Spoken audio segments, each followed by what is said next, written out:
This is a rebroadcast of the 2017 Study Smarter series, a collection of our mini episodes for microbiology. If you want more high-yield on-the-go learning for your USMLE STEP prep, check out the InsideTheBoards All-Audio Qbank. We feature content in our first and second year version from Osmosis and Lecturio, and for the third year version, we currently have content covering medicine, pediatrics, and surgery from Online MedEd.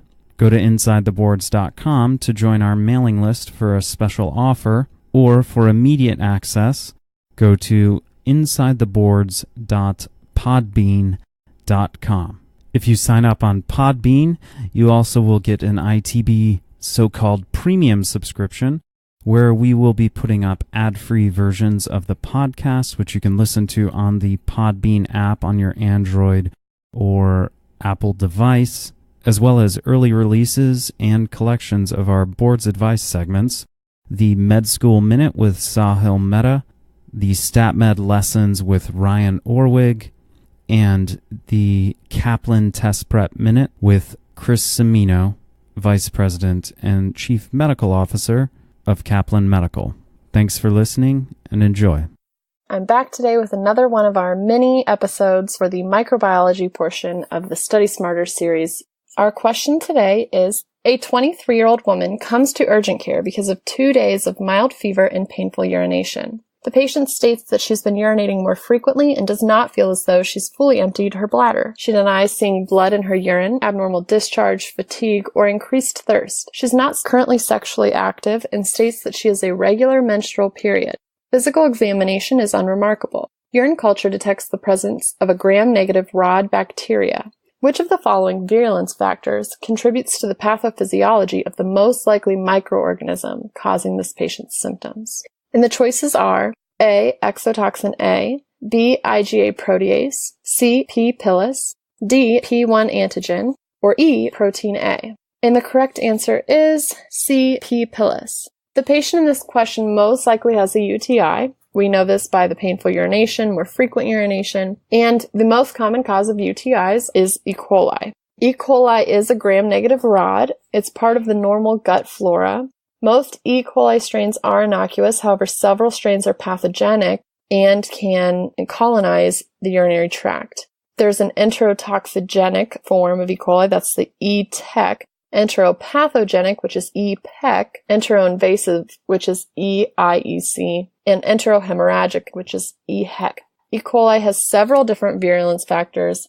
Pili is just one of them. It also has a K-capsule, lipopolysaccharides in the membrane. Uropathogenic strains that cause urinary tract infections express a specific P. pilus which binds to Gall-1,4 on uroepithelial cells and allows the bacteria to colonize the bladder. Infection typically occurs when the urethra is exposed to fecal bacteria. The bacteria eventually reach the bladder and, depending on severity, may reach the kidneys. Because women have a shorter urethra, they are more susceptible to infection. Women with a urinary tract infection typically present with painful urination, dysuria, and mild fever. Medical history and laboratory studies can confirm the diagnosis. Treatment is with antibiotics. To review quickly the other wrong answer choices you might have been tempted by, we have exotoxin A. You may remember exotoxin A is a virulence factor released by Pseudomonas aeruginosa. It functions by inactivating elongation factor 2 and results in host cell death. Remember, elongation factor 2 is part of DNA replication. Something that you should know about Pseudomonas, other than that it creates exotoxin A, is that it is known to have a blue-green pigment. It has a fruity odor when it's grown in the lab, and also it is an encapsulated organism. Like many of our other bacteria, it uses that as one of its virulence factors, that capsule. The other organisms we know of that have capsules include Streptococcus pneumoniae, Haemophilus influenza, and Neisseria meningitidis.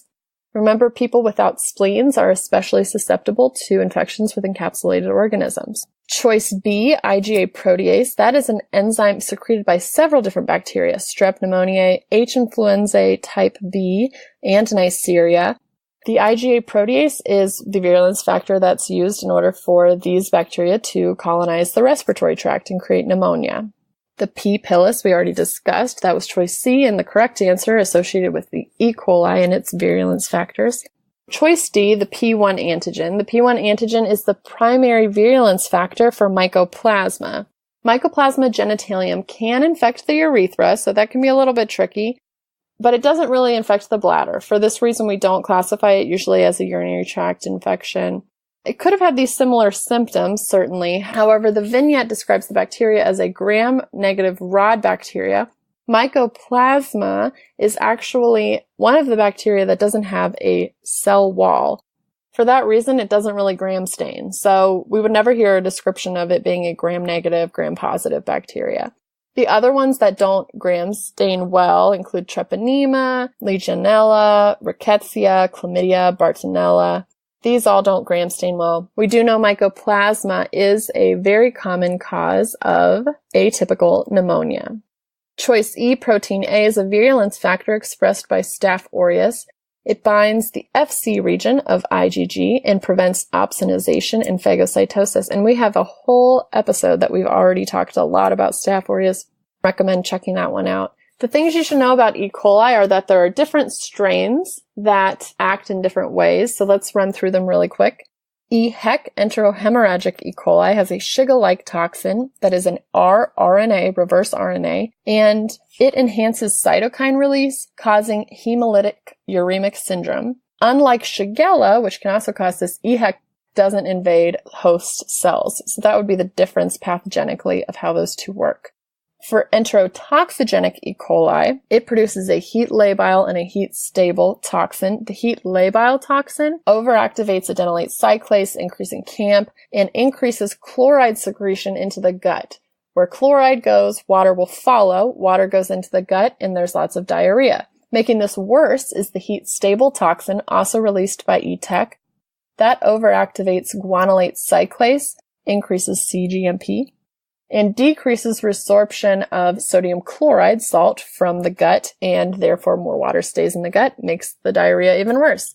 So remember, watery diarrhea is labile in the air, adenylate cyclase, and stable on the ground. Stable goes with G for ground, goes with guanylate cyclase. E. coli is a gram-negative rod. It has multiple different virulence factors, including fimbriae, that can lead to cystitis, even pyelonephritis with the P. pili, has a K capsule, which leads to pneumonia, can cause neonatal meningitis, has an LPS endotoxin, which leads to septic shock, and the different presentations of the different strains. EIEC has microbes that invade intestinal mucosa and cause necrosis and inflammation. This is invasive and leads to dysentery. Looks like Shigella. E-Tech, enterotoxigenic E. coli, produces the heat labile and heat stable enterotoxins. Doesn't have any inflammation and no invasion of cells. Causes the watery traveler's diarrhea. E-Pec doesn't produce a toxin at all. It adheres to apical surfaces, flattens the villi, and prevents absorption. This leads to diarrhea, usually in kids. You can remember P for peds, P for E-Pec, and E-Hec is the one associated with that O157H7, the most common serotype in the US, and leads to dysentery-like diarrhea. The toxin alone causes necrosis and inflammation, and it's hemorrhagic, transmitted through hamburgers, and can lead to hemolytic uremic syndrome like Shigella does. So that's E. coli. Welcome back, Boards Insiders. I'm Elizabeth Beeman, and I have another microbiology episode for you today. And let's get started. The question is, a 25-year-old patient with no known history is brought to the emergency department by police who found him wandering the streets naked. Patient is disinhibited, repeatedly undressing, and refusing to keep his clothing on. Vital signs show a blood pressure of 123/70, heart rate of 95, temperature of 102.1, and a respiratory rate of 17. Physical examination reveals a patient with a left facial droop and ataxic gait. The patient's speech is pressured. He's confused and says, "I'm the king of the museum. I'm president of the world." Finger stick glucose is 100. Urine drug screen is negative for cocaine, THC, amphetamines, and opiates. Serum ethanol is negative. Head CT is pending. Lumbar puncture in the emergency room is significant for lymphocytic pleocytosis. increased number of erythrocytes, and elevated protein, with a glucose within normal range for CSF. Which of the following conditions is most associated with the most likely causative organism affecting this patient? Answer choices are A. Endocarditis, B. Gingivostomatitis, C. Dermatologic gumas, or D. Otitis media. And the correct answer is B. Gingivostomatitis. So let's think about this question and what the first causative organism is that we're talking about. So we have a patient with an unknown history, urine drug screen's all negative, doesn't have elevated glucose. That's something that we might be thinking about if we didn't know the patient's history. Maybe they're in diabetic ketoacidosis. Doesn't have alcohol in his blood, and his vital signs are generally okay, except for he is showing a fever of 102.1, but he's hemodynamically stable with a normal blood pressure, slightly elevated heart rate, but still normal, and pretty normal respiratory rate of 17. He's very disinhibited, so things we might be thinking of just based on that disinhibited pressured speech picture, you're going to be thinking obviously about a psychiatric disorder. At least it should be on the differential. Definitely want to rule out medical causes first. And we would be thinking about like a first break, maybe a manic episode, or maybe, since we don't know the history, maybe this patient has a history of mania, that kind of thing. But we get a little bit more suspicious by the fact that he also has a fever right now. He's got a left facial droop. That doesn't go with a primary psychiatric disorder. And ataxic gait. So he's not able to walk properly. Left side of his face isn't moving. He's got a fever. They go ahead and do a lumbar puncture, and he has a lymphocytic pleocytosis. So he has increased lymphocytes in the CSF and an increased number of erythrocytes, increased protein, and this is the key here, a normal glucose. So when we think of our lumbar puncture results and we're thinking of what are we really looking for? Well, we're looking for signs of meningitis. We're looking for signs in a lumbar puncture that the patient might have an infection in the central nervous system. We could also be looking for a hemorrhage. We can see blood. We could be looking for cancer, but primarily with this presentation, we're looking for an infection. This patient has the elevated protein, does have elevated lymphocytes, which we will associate with a viral infection rather than a bacterial infection, and a normal glucose for CSF. The cerebrospinal fluid does have a normal amount of glucose in it. During a bacterial meningitis, this glucose should be expected to be actually decreased. You can think the bacteria is actually using the glucose for energy to duplicate and replicate. So in this patient, we're thinking this is probably a viral meningitis. And then we have a very specific presentation for the viral meningitis where this patient is very disinhibited. To give a little bit more clues, these patients can be very sexually inappropriate. They can have hyperorality, hyperphagia. We see this as part of the syndrome called Kluver-Bucy syndrome. And what it is bilateral amygdala lesions. So it makes sense why lesions to the amygdala would cause those kind of behavioral issues. But we see this as an association with an HSV1 encephalitis. So it's a viral encephalitis, so it fits our CSF findings. But we also will see patients to have things like paralysis. They may look like they have had a stroke. They can have seizures, really any focal neurologic signs. But the most common being this presentation where they're behavioral issues, very disinhibited, and bilateral amygdala lesions being the pathology for this, with HSV1 encephalitis being the causative organism. So when we know that HSV1 is HSV is the causative organism, then which of our options does HSV also cause frequently? And we had endocarditis, gingivostomatitis, dermatologic gumas, or otitis media. The answer is, of course, gingivostomatitis. The gingivostomatitis associated with herpes, HSV1, herpes simplex virus 1, is a painful swollen gum syndrome. The mucous membranes will also be swollen. It will have the vesicles that are classic to be seen with any herpes virus. Fever and systemic symptoms can also be present, and this is a disease that usually lasts several weeks. And you will diagnose this based on the clinical picture. You'll see the patient with the vesicles, again, on the gums and mucous membranes, and that is concerning for the diagnosis of herpes gingivostomatitis. Let's talk a little bit more about herpes viruses. So we have herpes simplex virus 1. We have herpes simplex virus 2. We have varicella zoster virus, which we have talked about before in another episode, so we won't talk as much about it here, but just to know that, like the other herpes viruses, it's in the same family, and it is a enveloped, double-stranded, and linear virus. We also have Epstein-Barr virus, which is also called HHV4. Remember, Epstein-Barr virus is the one that causes mononucleosis. Mono is commonly termed the kissing bug, but what you need to remember is that fever is a big problem with mono, and that hepatosplenomegaly is a big concern because these patients are at increased risk for splenic rupture and should avoid, especially during the resolving phase of this illness, should avoid contact sports and things where they're likely to have high impact. Also, Epstein-Barr virus is good to know for step 1 because of the association with lymphomas, like Burkitt's lymphoma specifically, and then also nasopharyngeal cancers.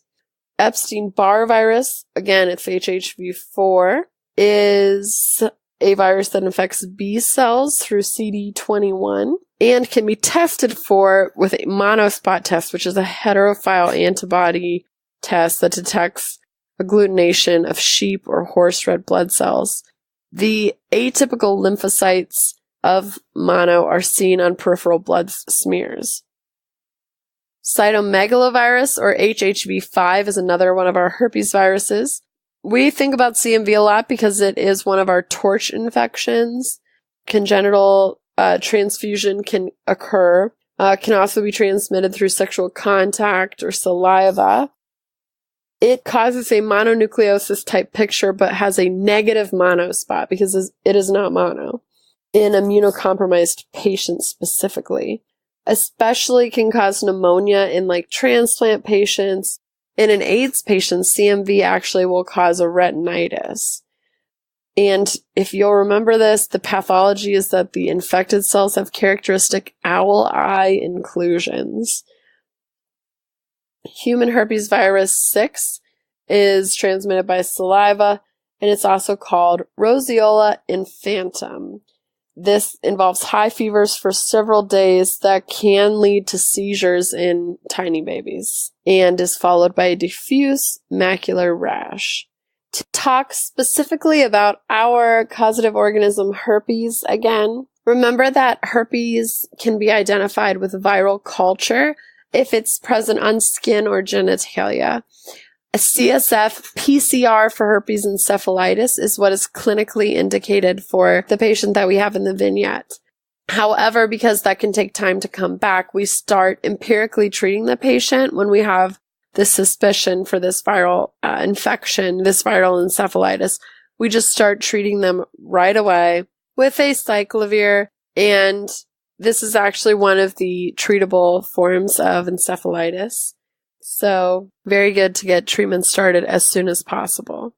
While we definitely think of herpes as being herpes simplex 1 and herpes simplex 2 as being most associated with the vesicles and cold sores in the herpes simplex 1 or the canker sores of the mouth, and in herpes simplex 2, genital ulcers and vesicles, we can actually see either one of these affecting either area. So there can be oral lesions that are due to HSV2. There can be genital lesions that are due to HSV1, but there's also other things caused by HSV1 and 2.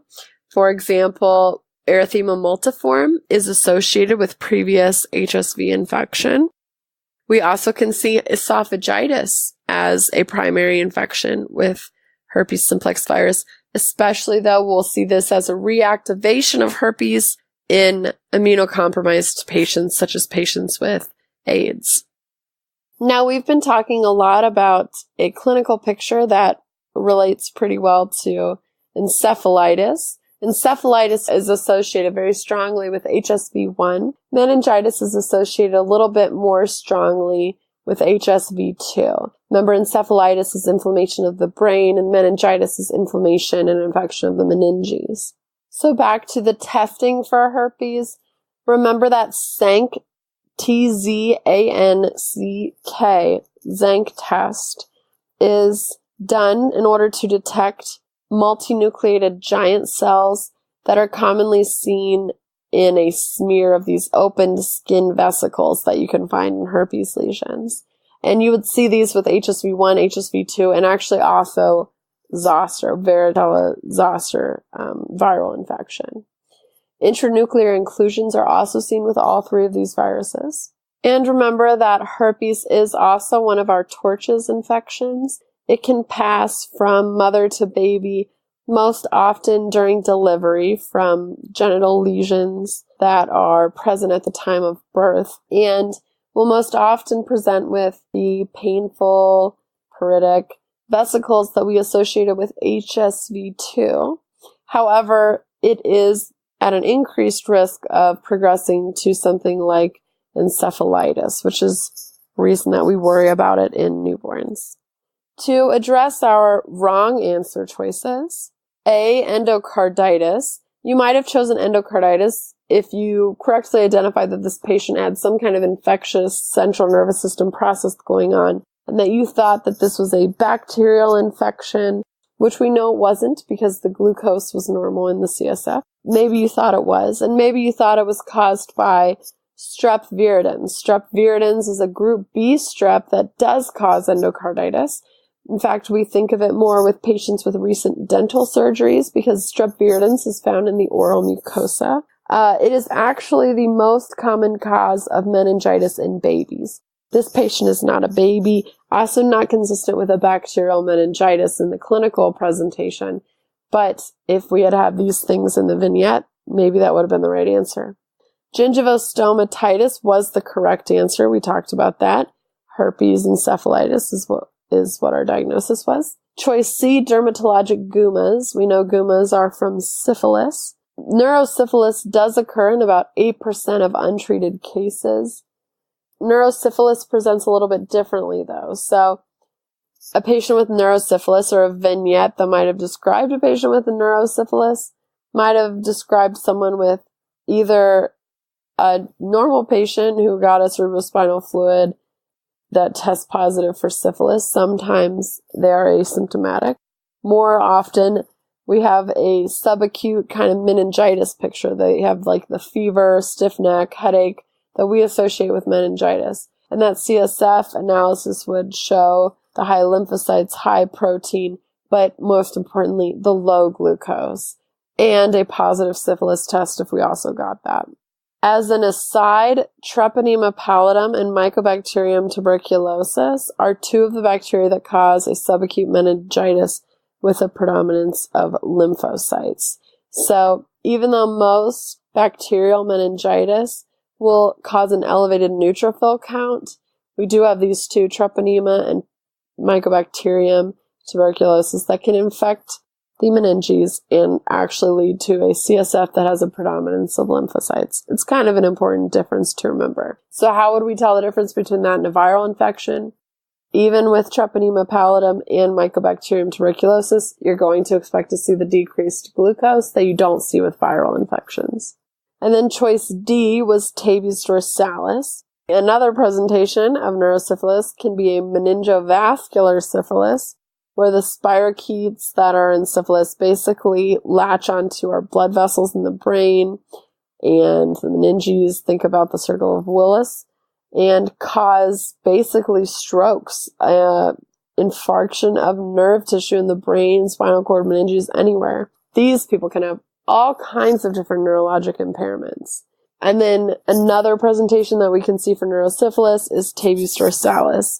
Tabes dorsalis is kind of the classic textbook one we think about that affects the spinal cord and specifically the posterior column and dorsal roots. Patients with tabes dorsalis are going to present with progressive sensory ataxia, like impaired proprioception, very poor coordination. And you also will associate tabes dorsalis with the Charcot joints, shooting pain, and the Argyll-Robertson pupils. Remember, Argyll-Robertson pupils accommodate, but they don't react. A patient with tabes dorsalis may have a physical exam with no deep tendon reflexes and a positive Romberg sign. And our last answer choice was otitis media. You could be thinking otitis media if you thought the causative organism was strep pneumoniae. Strep pneumoniae does cause meningitis and bacterial pneumonia in adults. But again, we would expect the decreased glucose in the CSF, and it's certainly not one of the ones where we would see a lymphocytic pleocytosis most commonly. We would expect an elevated neutrophil count instead. So otitis media, not the most common complication associated with herpes, but it is a complication, obviously an infection type associated with strep pneumonia. Well, that is all for our herpes episode, and I will see you again soon. Welcome back, Boards Insiders. I'm your host, Elizabeth Beeman, and I've got another microbiology episode for you today as part of our Study Smarter series to get you prepared for Step 1. So let's get started. Our question today is, a 27-year-old man comes to the emergency department because of a fever. His past medical history is significant for HIV, which has not been well controlled in the past because of poor adherence to antiretroviral therapy. His temperature is 38.3 degrees Celsius or 101 degrees Fahrenheit. Pulse is 72 a minute, respirations are 16 a minute, and blood pressure is 120 over 80 millimeters of mercury. Physical examination shows several painless, white, irregular-shaped plaques on the right oral mucosa. They cannot be scraped off using a tongue depressor. There is no associated erythema or swelling. Which of the following is most likely associated with this presentation? A. Aspergillus fumigatus, B. Candida albicans, C. cytomegalovirus, D. Epstein-Barr virus, or E. herpes simplex virus. And the correct answer is D. Epstein-Barr virus. And how did we come to that correct answer? Our diagnosis for this patient is also known as oral hairy leukoplakia. It is one presentation of Epstein-Barr virus that we specifically see in immunocompromised patients like those with AIDS. Unlike thrush or oral candidiasis, the lesions of oral hairy leukoplakia cannot be scraped off of the tongue or buccal mucosa. So this episode is a good time for us to talk a little bit more about HIV. What you need to know about HIV is that it is an enveloped RNA-type retrovirus that targets CD4 T cells and binds either CCR5 on macrophages in the early infection or CXCR4 on T cells in the late infection. You should know it's a single-stranded linear virus, and it contains a reverse transcriptase. Know that the preliminary test with a high sensitivity, meaning a lot of false positives, to test for HIV is an ELISA, but the confirmatory test, which will rule out those false positives, is a Western blot. That is something that could come up on Step 1. The risk factors for HIV transmission include sexual activity, blood transfusion, although this is a very, very, very rare, and needle sharing and sticks. Also, it can be transmitted transplacentally without any kind of treatment. It's actually as high as 30% of babies born to HIV-positive women will have HIV as well. However, in countries like America, where we have a lot of resources, the risk of transmitting HIV is actually less than 2%, much thanks to the medications that we can now give women during pregnancy and after pregnancy to prevent transmission. What does HIV look like? The initial presentation is like an acute viral illness, actually presents a lot like mononucleosis. Patients will get fever, malaise, lymphadenopathy, pharyngitis. This usually happens about a month after the initial exposure, in about 80% of people. So at this stage, there's very high levels of the HIV virus in the blood. The viruses will spread to infect lymph nodes and macrophages, and the symptoms will eventually resolve. The viral load in the blood will decrease. However, the HIV will continue to replicate in the lymph nodes and peripheral blood. So then there's this latent period after the initial viremia. Can last for a median of about 8 years, in which you will not have any symptoms. Some people may have lymphadenopathy, but generally this is considered an asymptomatic kind of latent period.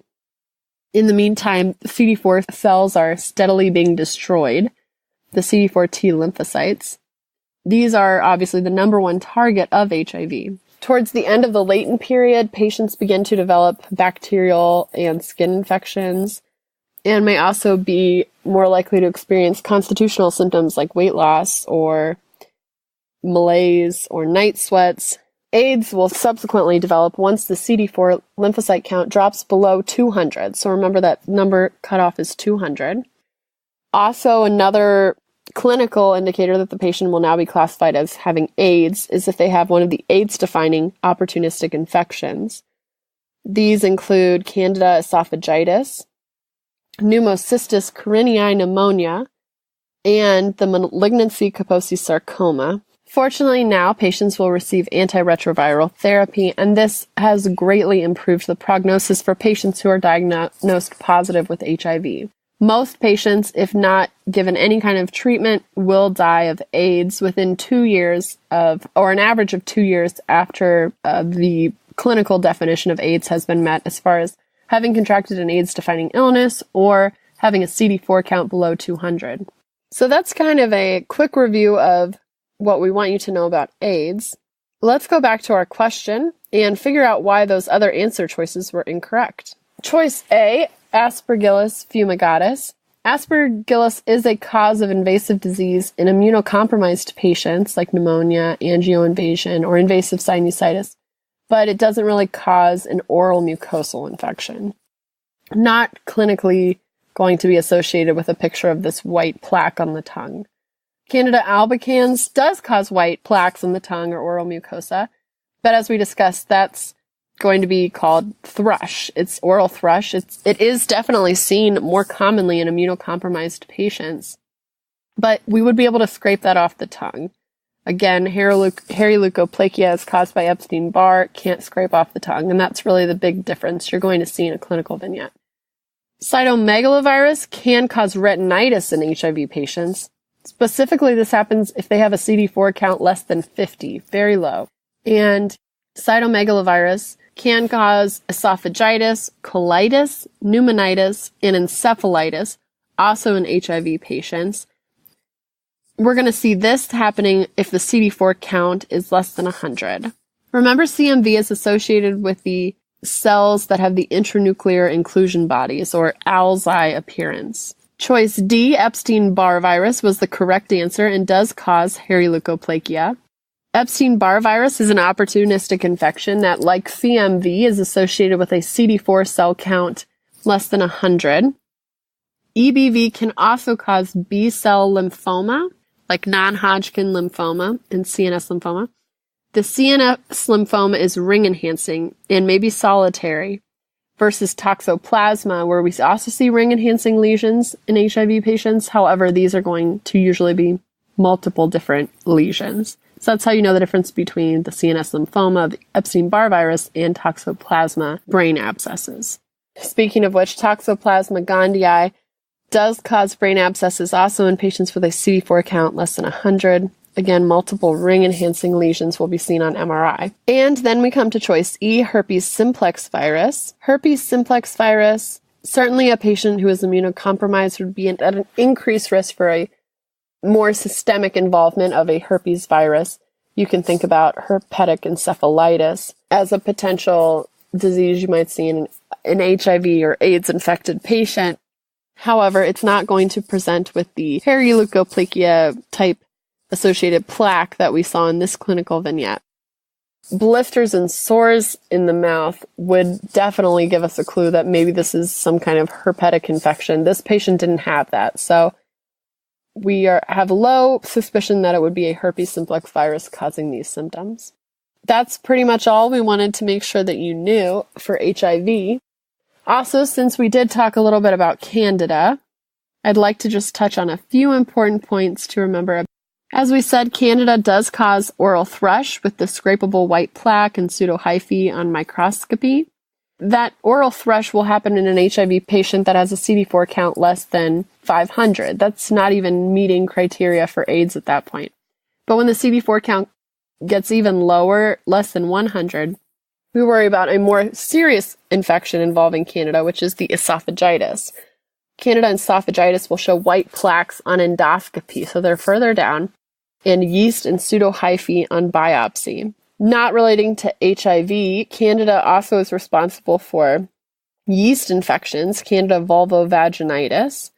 The signs of a Candida yeast infection would include inflammation and thick white, also called cottage cheese discharge from the cervix. You're going to see on microscopy pseudohyphae. These patients, in opposition to patients with a trichomonal or bacterial vaginosis infection, patients with Candida have a normal pH. You'll remember that that's kind of the differentiating factor. If you have a person with white discharge and the pH is 4.0 to 4.5, you're going to be thinking about Candida vulvovaginitis.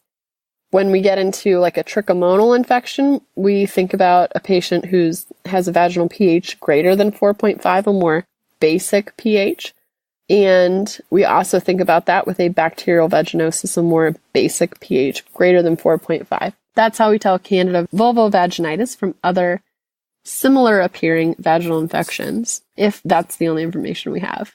We can use amphotericin B to treat Candida infections for, say, treating the esophagitis complication of Candida and HIV. The azoles are also good at treating Candida. And that's pretty much all we wanted you to know about HIV and Candida. So that's our brief overview of those two infectious pathogens. Thank you for listening, and we will see you on the next episode.